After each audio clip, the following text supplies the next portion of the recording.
जो मुझे पैसा मिलने वाला है एक दिन का, कहीं मैं अपने बगल वाली महिला से पिछड़ ना जाऊं। हमको उनको धन्यवाद देना चाहिए क्योंकि ये उनके खून और पसीने की कमाई है जो हम एक घूट में ये कह के बोलते हैं आज चाय अच्छी बनी। इनसे धोखा खाने के लिए तैयार हैं आप, फिर से इनके झूठे वादों पर विश्वास करने के लिए तैयार हैं। हमारी अपनी पहचान रही है, जो हमारा स्वभाव रहा है, इस बात के हमें गुरूर है कि हम आदिवासी हैं। वो आदिवासी दर्जा, एसटी दर्जा लेने के लिए हम तैयार हैं।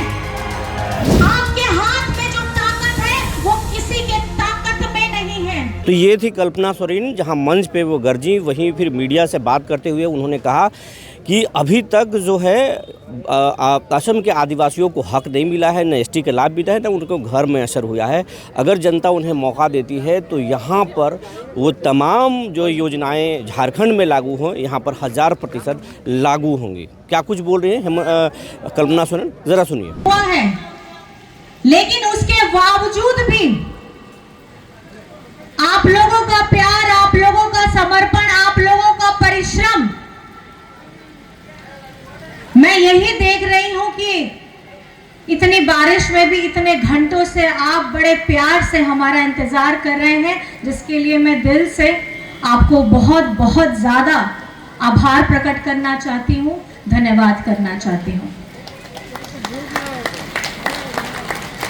चुनाव का समय है, हमें अपनी बातें कहनी है, आप सबकी बातें सुनते भी हैं, लेकिन इस वक्त जब हम यहाँ आए हैं आपके सामने में, हम बहुत मीठी मीठी बात कह के आपको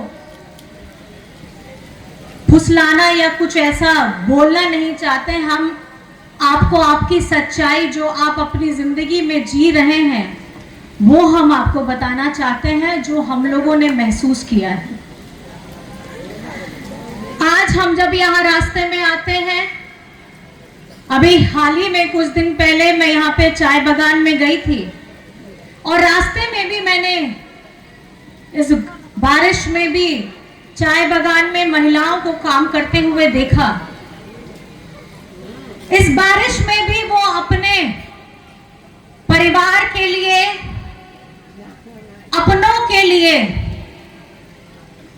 कोई एक दिन उनका छूट ना जाए, उसके लिए वो छाता लगा करके, अपना कपड़े के ऊपर में प्लास्टिक लपेट करके, अपना झोला पकड़ के, चाहे कोई भी मौसम हो, अभी तो हम सिर्फ ये बरसात का मौसम देख रहे हैं, इसमें वो चुन चुन करके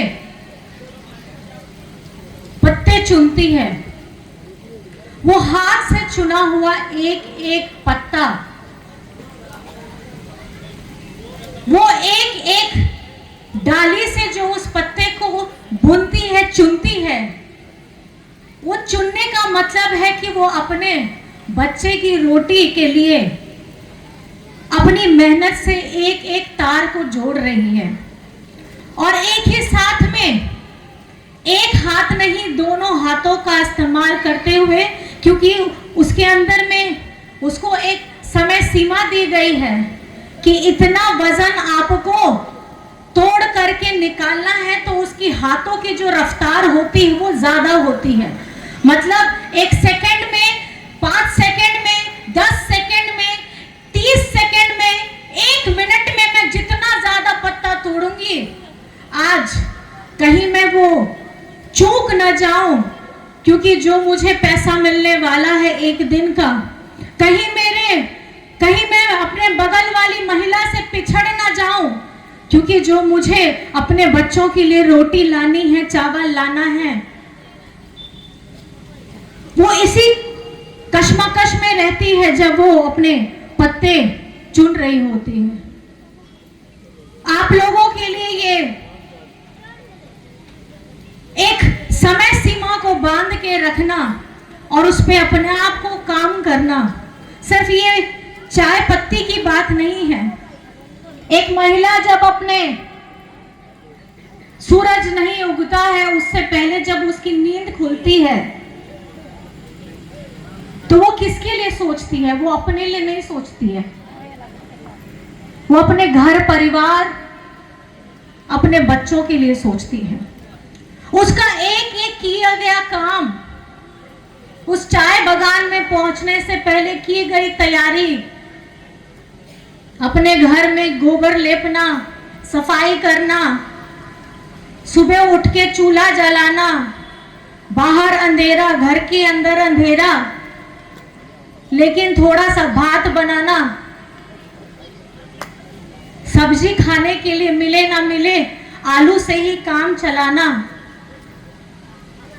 अपना पेट भरे ना भरे अपने पति का, अपने बच्चों का, अपने सास ससुर का उनको खिलाना, ये कौन कर सकता है? हाँ नीरज बोल। ये एक महिला ही कर सकती है। हाँ अभी तो यही है। और आज जब असम की बात होती है तो असम का नाम आते ही कुछ नहीं दिमाग में आता है, चाय आता है।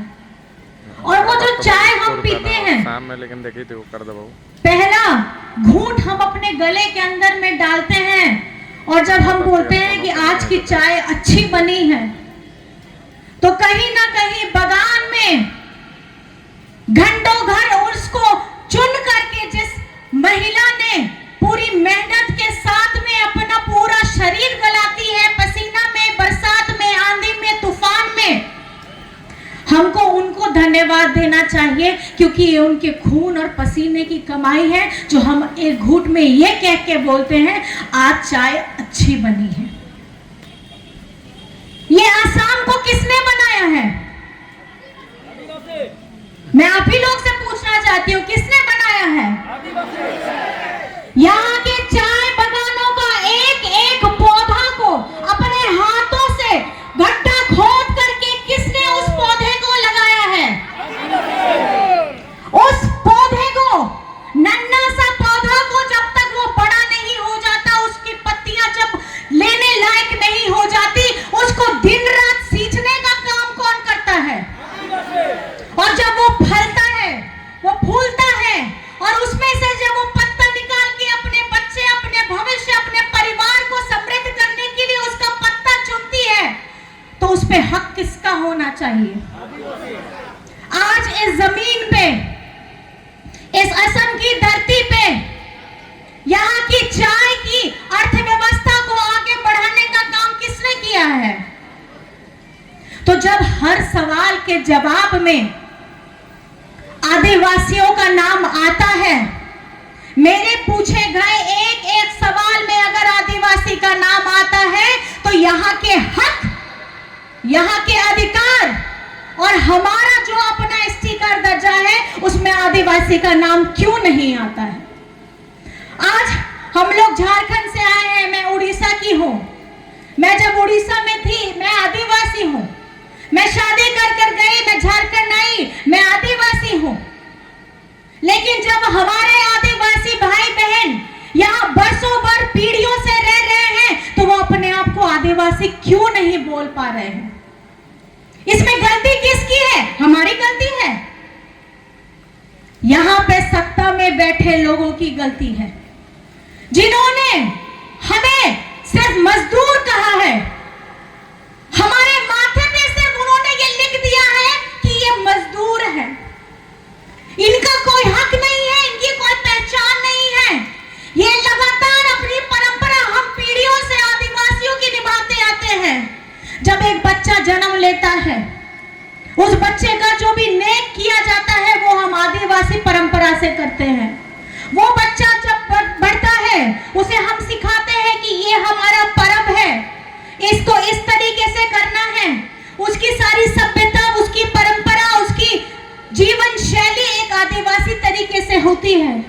जब वो बच्चा बड़ा होता है, उसकी शादी होती है, हम मंडवा लगा करके हम शादी की तैयारी कराते हैं, हम सारी परंपरा निभाते हैं।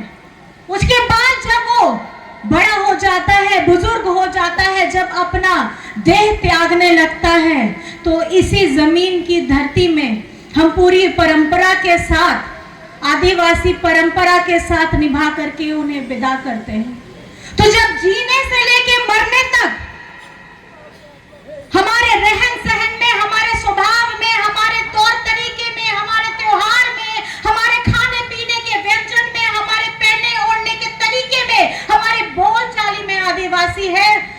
हमें वो मान्यता क्यों नहीं मिलती? आपके हाथ में जो ताकत है वो किसी के ताकत में नहीं है। जिस तरीके से बोला जाता है ना कि समंदर को भरने के लिए बूंद बूंद पानी चाहिए, मटके का पानी हो, तालाब का पानी हो, झरने का पानी हो, समंदर का पानी हो, बूंद बूंद से सागर बनता है। तो ये बूंद बूंद झारखंड मुक्ति मोर्चा और जेबीपी साथ में मिलकर के आपके साथ लड़ने के लिए आई है। मैं आप लोगों से सिर्फ इतना पूछना चाहती हूं कि क्या आप इस बार हो रहे चुनाव में फिर से धोखा खाने के लिए तैयार हैं? आप फिर से इनके झूठे वादों पर विश्वास करने के लिए तैयार हैं? आप फिर से इनके द्वारा मनगढ़ंत कहानियां जो ये आपके सामने रखेंगे वो सुनने के लिए तैयार हैं? तो आप तैयार हो जाइए। आप अपने हक के लिए, क्या आप अपने हक की लड़ाई लड़ने के लिए तैयार हैं? क्या आप अपने बच्चों के भविष्य को मजबूत करने के लिए तैयार हैं? अगर आपको अपना मेहताना जो आप हर दिन यहाँ पर में सिर्फ 250 रुपए मिलता है उसको बढ़ा करके 500 रुपए लड़ने के लिए तैयार हैं? और जिस मिट्टी, जिस बगान में आपने अपना पूरा शरीर गला दिया, अपनी पूरी पीढ़ियां चली गई, उस जमीन पे अपना नाम लिखवाने के लिए तैयार हैं? और जो हमारी अपनी पहचान रही है, जो हमारा स्वभाव रहा है, जिस बात पे हमें गुरूर है कि हम आदिवासी हैं, वो आदिवासी दर्जा, एसटी दर्जा लेने के लिए आप तैयार हैं? तो आप लोगों को क्या करना है? बहुत बढ़िया दीदी, बहुत बढ़िया। यही मेरा अंदर में जो मेरे मन में चल रहा था वो दीदी ने बोला है। तो मैं आपसे दरखास्त करना चाहूंगी, आपसे गुहार लगाना चाहूंगी, आग्रह करना चाहूंगी। मौका आपने हर किसी को दिया है, पहले भी दिया है, धोखा खाया है, लेकिन मैं चाहती हूं हेमंत दादा जिस तरीके से पूरी निष्ठा के साथ आप लोगों के साथ यहां डट करके खड़े हैं, जेएमएम जेबीपी जिस तरीके से कमर कस करके आपके साथ में डट करके खड़े हैं, क्या आप तैयार हैं? तो 9 तारीख को, कौन सा है वोट का तारीख? सबको याद है? सबको याद है ना? तो मेरे से पहले तो सभी वक्ताओं ने बता दिया होगा कौन सा नंबर दबाना है। कौन सा नंबर दबाना है? कौन सा नंबर? 1 नंबर बता रहे हैं आप वहां से। तो अगर 4 नंबर है तो दोनों हाथ से 4 दिखाइए, दोनों हाथ उठा करके दिखाइए। कितना नंबर? कितना नंबर? बहन बैठी जो यहाँ पे बैठी है, 4 नंबर दिखाइए। कितना नंबर? और ये 4 नंबर का में कौन सा हमारा चुनाव चिन्ह है? कौन सा चुनाव चिन्ह? कौन सा चुनाव चिन्ह? हाथ से बना के दिखाइए। तो कैसे तीर धनुष दिखाते हैं? कैसे तीर धनुष करते हैं? तीर धनुष जैसे अंग्रेजों ने भगाया, अंग्रेजों को भगाने के लिए हमारे आदिवासियों ने तीर धनुष उठाया था, तो जो अभी सत्ता में बैठे अहंकारी लोग हैं उनको बताना होगा, आदिवासी, गरीब, गुरबा, दलित, पिछड़ा, अल्पसंख्यक जिसके ऊपर बरसों बरस से अत्याचार हुआ है, अब उसका जवाब देने का समय आ गया है।